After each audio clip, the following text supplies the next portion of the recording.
Om Shanti. Good morning. आज हम सुनेंगे 12 अगस्त 2020 प्यारे बाबा के। आज महावाक्य हैं। मीठे बाबा ने कहा, मीठे बच्चे, तुम आसुरी मत पर चलने से दरबदर हो गए हो। दरबदर माना जिस दर पे चलना चाहिए, जिस राह पर चलना चाहिए उससे हट गए। अब ईश्वरीय मत पर चलो तो सुखधाम चले जाएंगे। प्रश्न है, बच्चों को बाप से कौन सी उम्मीद रखनी चाहिए और कौन सी नहीं? उत्तर है, बाप से यही उम्मीद रखनी है कि हम बाप द्वारा पवित्र बनकर अपने घर और घाट में जाएं। घाट माने राजधानी और घर अपना परम धाम है ना। ये हमें भगवान से उम्मीद रख सकते हैं कि बाबा की याद से जल्दी जल्दी हम पावन बने, अपने घर जाएं, अपनी राजधानी में जाएं। बाबा कहते, बच्चे मेरे में ये उम्मीद नहीं रखो कि फलाना बीमार है, आशीर्वाद मिले। यहाँ कृपा या आशीर्वाद की बात नहीं है। बाबा कहते, मेरी श्रीमत पर चलो, अपने आप कृपा होगी।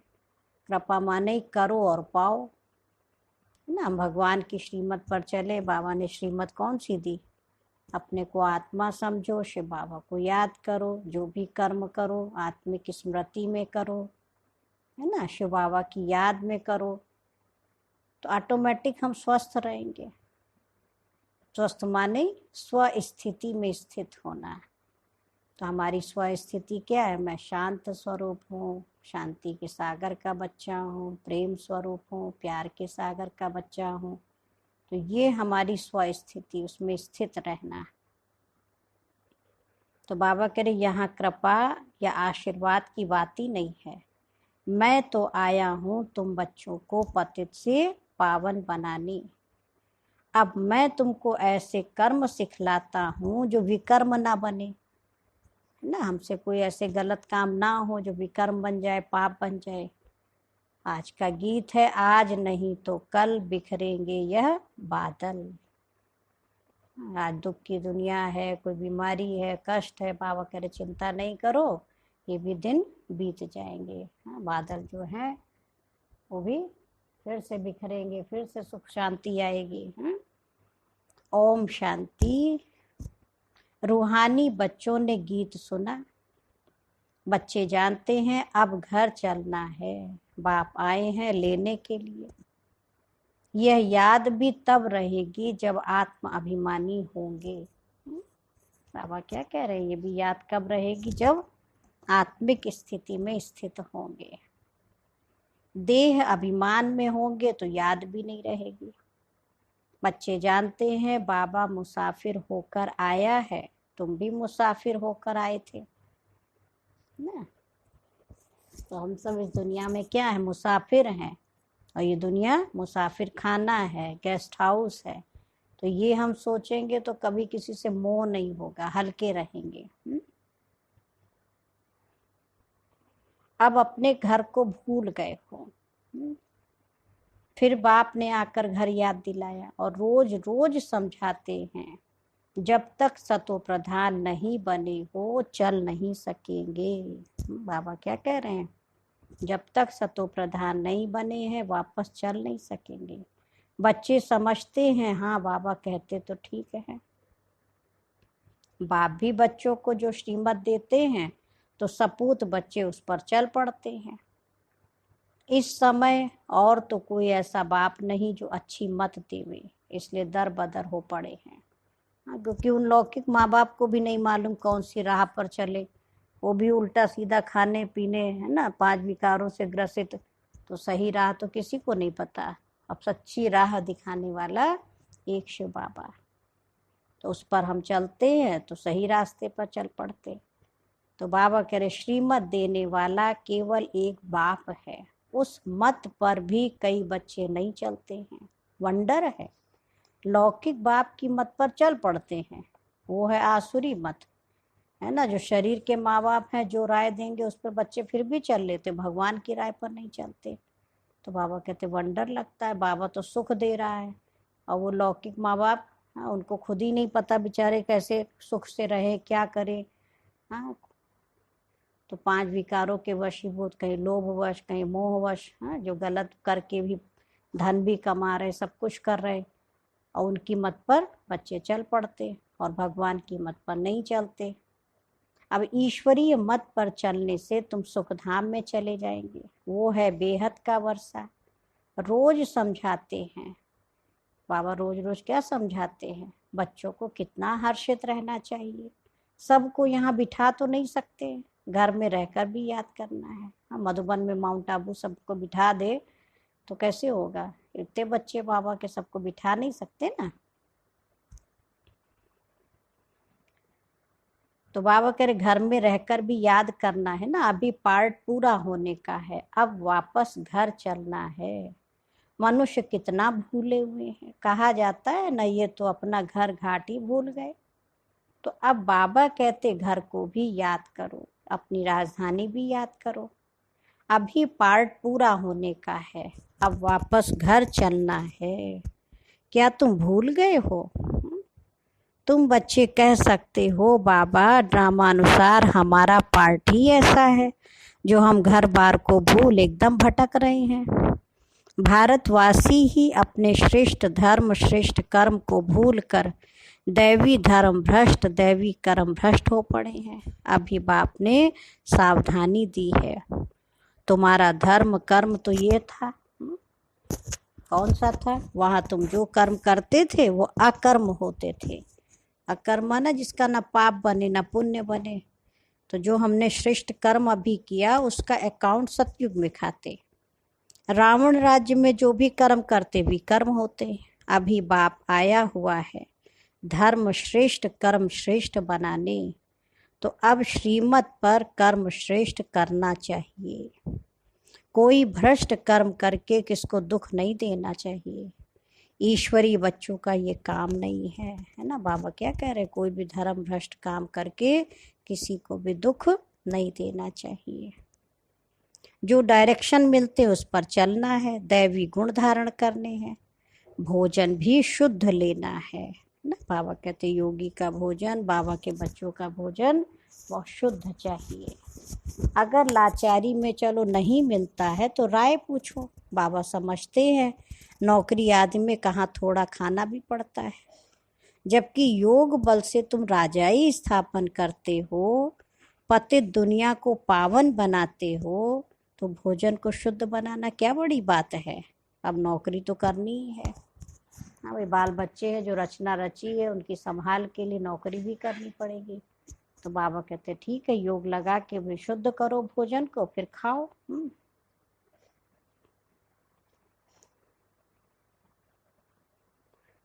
तो बाबा कह रहे ऐसे तो नहीं बाप का बने हैं तो सब कुछ छोड़ यहाँ आकर बैठ जाना है। हाँ?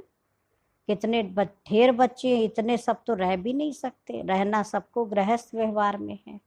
यह समझना है मैं आत्मा हूँ, बाबा आया हुआ है, हमको पवित्र बनाकर अपने घर ले जाते हैं, फिर राजधानी में आ जाएंगे। ये तो पराया रावण का छीछी घाट है, तुम बिल्कुल ही पतित बन गए हो।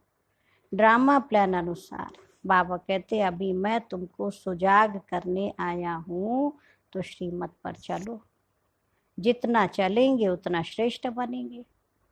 अभी तुम समझते हो हम बाप को जो बाप स्वर्ग का मालिक बनाते उनको भूल गए हैं। अब बाबा आए हैं सुधारने के लिए, तो अच्छी रीति सुधरना चाहिए, है ना, खुशी में आना चाहिए। बेहद का बाप मिला है, बच्चों से बात ऐसे करते हैं जैसे तुम आत्माएं आपस में बातें करती हो। है तो वो भी आत्मा, परम आत्मा है, उनका भी पार्ट है ना। तो हर आत्मा का अपना अपना पार्ट, शिव बाबा का भी अपना पार्ट। तुम आत्माएं पार्टधारी हो, ऊंचते ऊंच से लेकर नीचते नीच का पार्ट है। हाँ, एकदम नीचे भी देखो, कलयुगी दुनिया का एकदम अधम गति का भी पार्ट चल रहा है। मनुष्य भक्ति मार्ग में, बाबा कह रहे भक्ति मार्ग में मनुष्य गाते हैं ईश्वर ही सब कुछ करते हैं। बाबा कहते मेरा ऐसा पार्ट थोड़ी है। हाँ, कि मैं सबको किसको सुख दूँ, हाँ, जो बीमार को अच्छा कर दूँ, हाँ, कोई को सुख दूँ। बाबा कहते मैं सुख का रास्ता बता सकता हूँ। अब बच्चे ने उल्टा सीधा खाया पिया, आइसक्रीम खाई, तबीयत खराब हो गई, अब कहे मम्मी पापा आप ठीक करो। तो दवाई कर सकते हैं, उसको हॉस्पिटल में दिखा सकते हैं, लेकिन ठीक तो उसको खुद ही होना होगा ना। जब तक मन में खुद लगन नहीं है तो फिर ठीक कैसे हो पाएगा। तो उसको कुछ करना है, उमंग है, तो उमंग, वो उत्साह, उसके अपने अंदर की विल पावर उसको ठीक कर देगी। तो बाबा कह रहे हमारा पार्ट है रास्ता बताना कि तुम पवित्र कैसे बनो। पवित्र बनने से ही तुम घर में भी जा सकेंगे, राजधानी में भी जा सकेंगे। और कोई उम्मीद मत रखो फलाना बीमार है आशीर्वाद मिले। हाँ, बाबा कह रहे नहीं, आशीर्वाद कृपा आदि की बात मेरे पास कुछ भी नहीं है। उसके लिए साधु संतों आदि के पास जाओ। तुम हमको बुलाते ही हो कि हे पतित पावन आओ, आकर हमको पावन बनाओ। भारती में रोज का विषय विकार मिटाओ, पाप हरो देवा। हाँ? मुझ निर्गुण हारे में कोई गुण नहीं, आप ही तरस पर हुई। क्या क्या बोलते आए भगवान को। तो बाबा उसके लिए आया, बाकी हमारे अंदर के पाप धोएगा अंदर, बाकी और कोई मदद नहीं कर सकता। और सुख उठा के देने वाली चीज तो है नहीं। तो बाबा कह रहे तुम हमको बुलाते ही हो कि हे पतित पावन आओ, आकर हमको पावन बनाओ, पावन दुनिया में ले चलो। तो बाप पूछते हैं मैं तुमको विषय सागर से निकाल पार ले जाता हूँ, फिर तुम विषय सागर में क्यों फंस जाते हो। भक्ति मार्ग में तुम्हारा ये हाल हुआ है, ज्ञान भक्ति तुम्हारे लिए है। सन्यासी लोग भी कहते ज्ञान भक्ति और वैराग्य, परंतु उनका अर्थ वो नहीं समझते। अब तुम्हारी बुद्धि में है ज्ञान भक्ति, बाद में वैराग्य। तो बेहद का वैराग्य सिखलाने वाला चाहिए ना, तो वो कौन है। बेहद माना अनलिमिटेड। वो दुनिया में तो एक घर बार छोड़ा सन्यासी बन गए, है ना, उस गृहस्थी का छोड़ा। बाबा कहते यहाँ तुम्हें देह सहित दे के सब कुछ भूलना, सब संबंध भूलना, एक शिव बाबा को याद करना।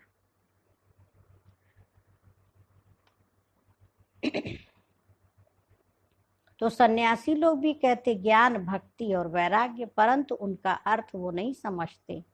अब तुम्हारी बुद्धि में है ज्ञान भक्ति, बाद में वैराग्य, है ना। पहले ज्ञान फिर भक्ति, बाद में किससे, उस अंधश्रद्धा युक्त भक्ति से वैराग्य बाबा दिला देता। बच्चे देखो समझ से काम करो, जो भी भक्ति पूजा भी करते हो उन देवी देवताओं का पहले पूर्ण परिचय चाहिए, उस परिचय से फिर हम उसको समझ के चले, है ना।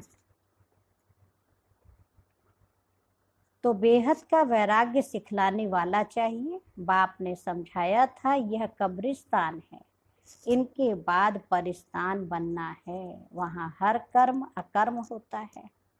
अभी बाबा तुमको ऐसे कर्म सिखलाते हैं जो कोई भी विकर्म ना बने, किसी को भी दुख मत दो, पतित का अन्न मत खाओ। वो खुद ही पतित है, उल्टा सीधा काम कर रहा है, उसके हाथ का खाए, उसका वो धन यूज करे तो बुद्धि भी अशुद्ध बन जाए, है ना। इसलिए बाबा कहते विकार में मत जाओ। अबलाओं पर अत्याचार ही इस पर ही तो होते हैं, देखते रहते हो माया के विघ्न कैसे पड़ते। ये है सब गुप्त। कहते हैं देवताओं और असुरों की युद्ध लगी, फिर कहते पांडव और कौरवों की युद्ध लगी। नहीं, हम देवता और असुर एक साथ थोड़ी लड़ सकते हैं। देवताओं का अपने लक्षण इतने अच्छे होते हैं, दैवी गुण। तो अब लड़ाई तो एक ही है ना। बाबा समझाते मैं तुमको राजयोग सिखला रहा हूँ भविष्य 21 जन्मों के लिए। ये मृत्यु लोक है ना। मनुष्य सत्यनारायण की कथा सुनते आए हैं, परंतु फायदा तो कुछ नहीं। अभी तुम सच्ची गीता सुनाते हो, रामायण भी तुम सच्ची सुनाते हो। एक राम सीता की बात नहीं है ना। सच्ची सी रामायण कौन सी, जो बाबा ने देखो कहा परमात्मा राम आकर के हम सब आत्मा रूपी सीताओं को रावण की जेल से छुड़ाते हैं। तो एक राम सीता की बात नहीं थी, इस समय तो सारी दुनिया लंका है, चारों ओर पानी है ना। ये है बेहद की लंका जिसमें रावण का राज्य है। एक बाप है ब्राइड ग्रूम, दूल्हा एक, बाकी सब हैं ब्राइड्स, है ना। सब आत्माएं कौन है? दुल्हनिया। तुमको अब रावण राज्य से बाप छुड़ाते हैं। ये है शोक वाटिका, सतयुग को कहा जाता है अशोक वाटिका। वहाँ कोई शौक होता नहीं है, कोई शौक भी नहीं है, कोई दुख भी नहीं है। इस समय तो शोक ही शोक है। बाबा कह रहे वहाँ शोक नहीं होगा, दुख नहीं होगा, अशोक एक भी नहीं रहता, है ना। नाम तो रख देते अशोक का होटल। बाबा कहते सारी दुनिया इस समय बेहद की होटल ही समझो, शोक की होटल है। खान पान मनुष्यों का जानवरों मिसल हो गया। जानवर फिर भी अपने उसमें खाते देखो, और मनुष्यों का तो भोजन भी जानवरों से भी बदतर हो गया। बाबा कहते सारी दुनिया ही इस समय क्या बन गई देखो, शोक वाटिका बन गई। तुमको बाबा कहाँ ले जाते हैं? सच्ची सच्ची अशोक वाटिका है सतयुग में। हद और बेहद का कंट्रास्ट बाप ही बतलाते हैं। तुम बच्चों को बहुत खुशी रहनी चाहिए। जानते हो बाबा हमको पढ़ाते हैं, हमारा भी वही धंधा है, सबको रास्ता बताना, अंधों की लाठी बनना। चित्र भी तुम्हारे पास है, जैसे स्कूल में चित्रों पर समझाते हैं कि फलाना देश है, तुम तो फिर समझाते हो तुम आत्मा हो, शरीर नहीं हो, आत्माएं भाई भाई हैं। गॉड फादर कहते हो ना, बाबा कहते तुम सब आत्माएं भाई भाई हो। तुम गॉड फादर कहते हो तो कभी भी आपस में लड़ना झगड़ना नहीं चाहिए। एक फादर के बच्चे कैसे रहे? बहुत प्यार से रहना चाहिए। शरीरधारी बनते हैं तो फिर भाई बहन हो जाते। हम शिव बाबा के बच्चे सब भाई भाई हैं। प्रजापिता ब्रह्मा के बच्चे भाई बहन हैं। हमको वर्षा दादे से लेना है। ब्रह्मा पिता शिव बाबा, तो बाबा की प्रॉपर्टी पे नाती पोतों का हक हक होता है ना, हक से लेते देखो। तो इसलिए दादे को ही याद करते हैं। इस बच्चे ब्रह्मा को भी हमने अपना बनाया है अथवा इनमें प्रवेश किया है।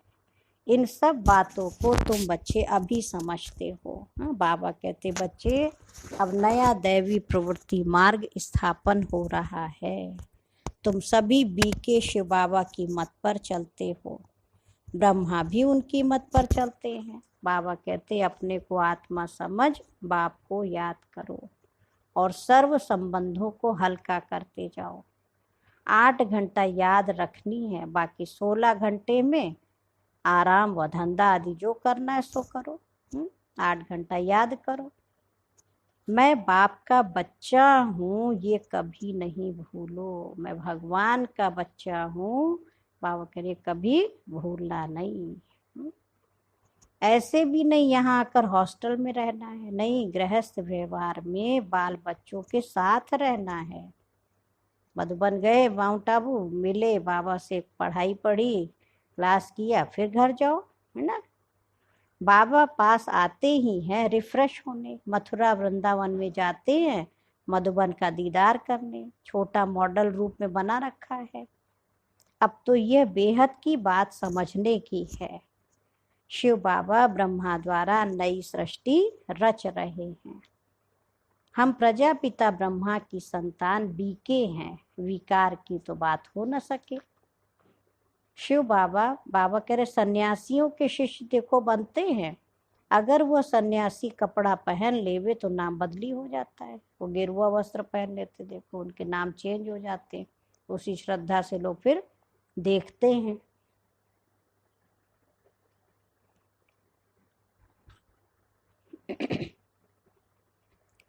यहाँ भी तुम बाबा के बने तो नाम रखे गए ना। बाबा ने देखो सबके नाम चेंज कर दिए। शुरू में दादियां आई तो बाबा ने सबके नाम बदली कर दिया।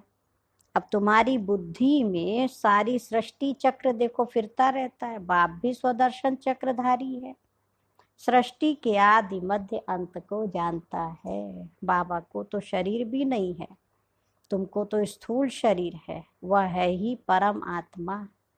आत्मा ही स्वदर्शन चक्रधारी है ना। अब आत्मा को अलंकार कैसे दिए जाएं, समझ की बात है। ये कितनी महीन बातें हैं। बाबा कहते हैं वास्तव में मैं हूँ स्वदर्शन चक्रधारी। हाँ, बाबा स्वदर्शन चक्रधारी, क्योंकि सारे चक्र का ज्ञान बच्चों को बाबा देते।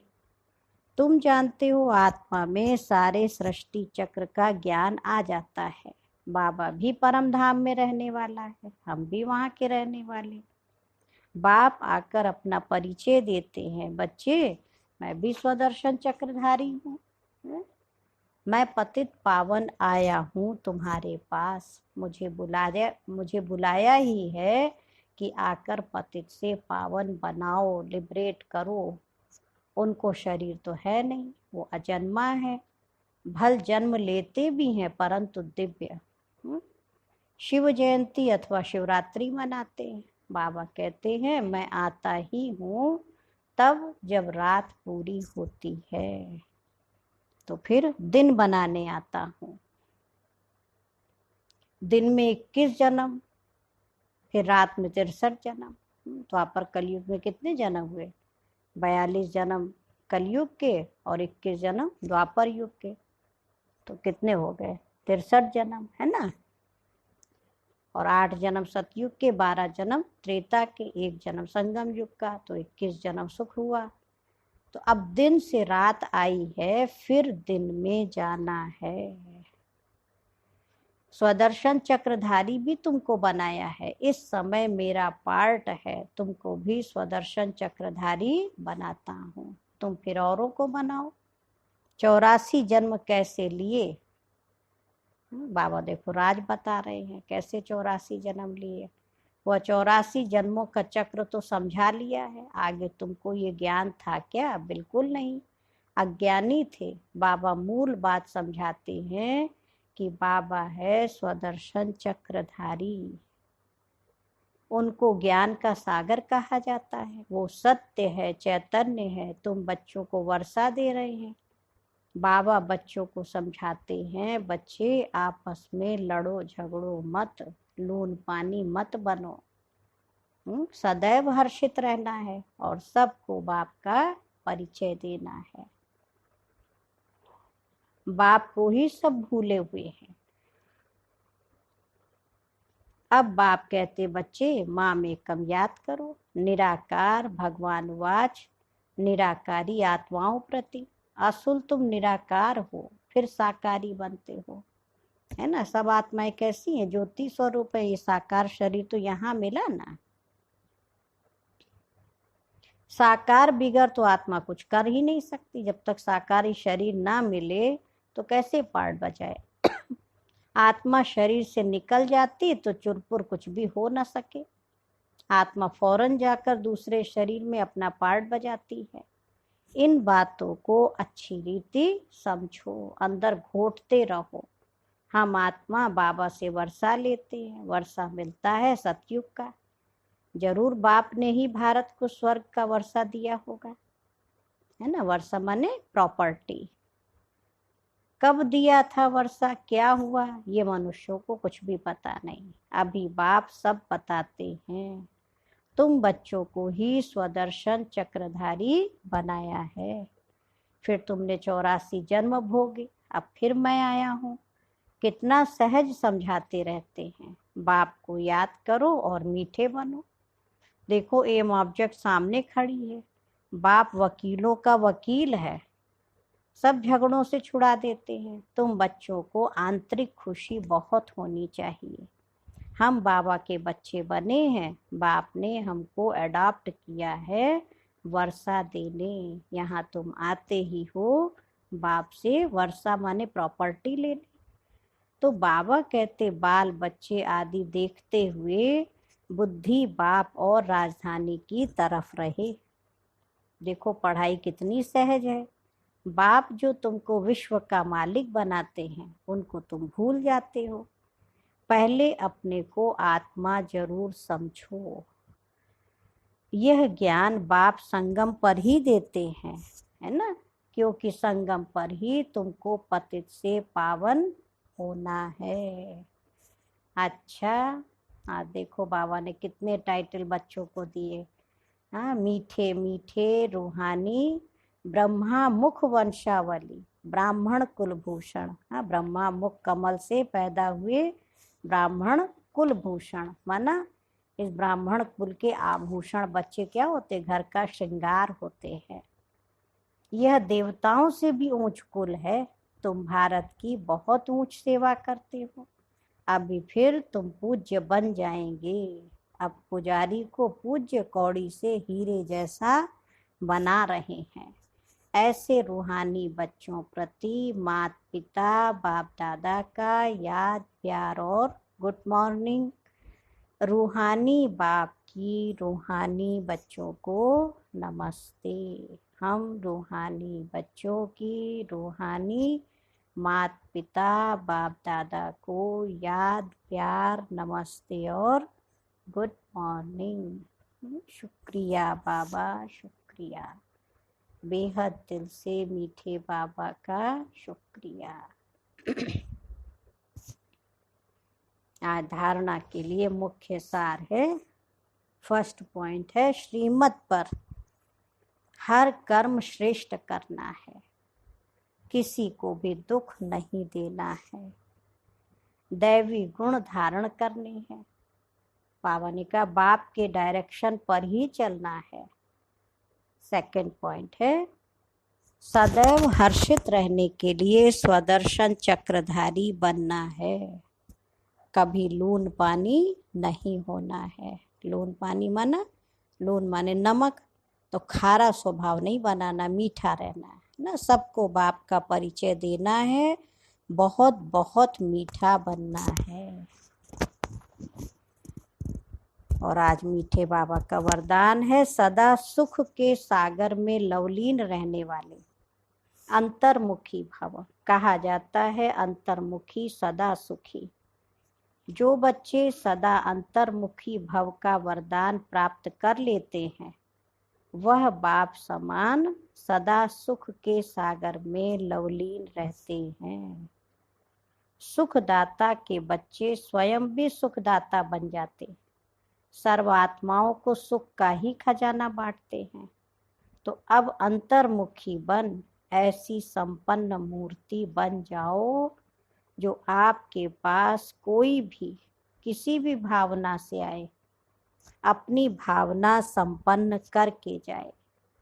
जैसे बाप के खजाने में अप्राप्त कोई वस्तु नहीं, वैसे आप भी बाप समान भरपूर बनो, है ना। जैसे भगवान के खजाने में कोई चीज की कमी नहीं, तो बाबा कह रहे आप उनके बच्चे हो तो आपके भी पास ऐसे ही भरपूर होके जाए हर कोई। और आज का स्लोगन है रूहानी शान में रहो तो कभी भी अभिमान की फीलिंग नहीं आएगी, है ना। अपनी शान में रहो तो बाबा कह रहे कभी अभिमान की फीलिंग, अपमान की, नाभिमान की, सब फीलिंग से परे हो जाएंगे। अच्छा, आज अव्यक्त इशारे की 12th पॉइंट है कभी भी अपनी कर्मेंद्रियों के वश होकर अनेक रसों में समय गंवाने वाले गृहस्थी नहीं बनो। आज कन रस कल जीभ रस वश समय गंवाया, ऐसे गृहस्थी में फंसने के कारण ट्रस्टीपन भूल जाते हो। ट्रस्टी मालिक के बिगर किसी भी वस्तु को अपने प्रति यूज नहीं कर सकते। तो कर्मेंद्रियों के रस में मस्त हो जाना, उसको भी गृहस्थी कहेंगे, ना कि ट्रस्टी। क्योंकि श्रेष्ठ से श्रेष्ठ मालिक जिसके आप ट्रस्टी हो, उनकी श्रीमत एक के रस में, सदा एक रस स्थिति में रहने की है। बाबा कहते एक के रस में रहो, मेरा तो एक शिव बाबा, दूसरा ना कोई। हाँ, आज जीव का रस का, कल कान का रस, हाँ कहीं किसी चीज का रस, तो ये इंद्रियों के रस हैं। और बाबा कहते तुम्हें इंद्रियों से परे क्या बनना है, कर्मातीत बनना है ना, अतीन्द्रिय सुख में रहना है। तो सदा एक रस स्थिति में रहने वाले हाँ, तो इन कर्मेंद्रियों द्वारा एक बल, बाबा ने कहा एक का ही रस लेना है और किसी में अपनी बुद्धि को फंसाना नहीं है। अच्छा, ओम शांति, ओम शांति, ओम शांति।